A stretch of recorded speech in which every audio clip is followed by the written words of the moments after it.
சக்கரை நோய் பல வருஷமா இருக்கா, காலை பார்த்துக்கணும் தானே, இந்த வீடியோவை சேவ் பண்ணிட்டு டெய்லி பண்ணுங்க. ரொம்ப நாள் சக்கரை நோய் இருக்கிறவங்களுக்கு இந்த நர்வோட எண்டிங்கை டீஜெனரேட் பண்ணுங்க. அதனாலதான் சுலுசுலுன்னு குத்துற மாதிரி, எரிச்சலா, உணர்வே இல்லாத மாதிரி நிறைய பேருக்கு ஆகுது. அதுக்கும் எக்ஸசைஸ்க்கும் என்ன சம்பந்தம் யோசிக்கிறீங்களா? இந்த நர்வ் உயிர் வாழ்றதே எக்ஸசைஸ்னால தாங்க.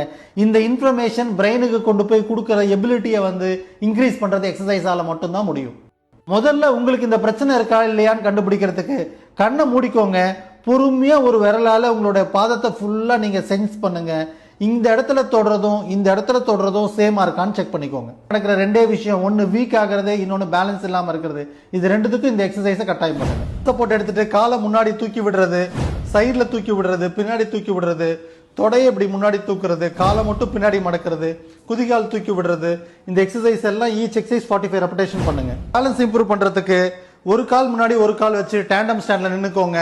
கண்களை மூடிட்டு move the head up and down, right and left, கையை forward and up, sideways and up தூக்கி விடுங்க.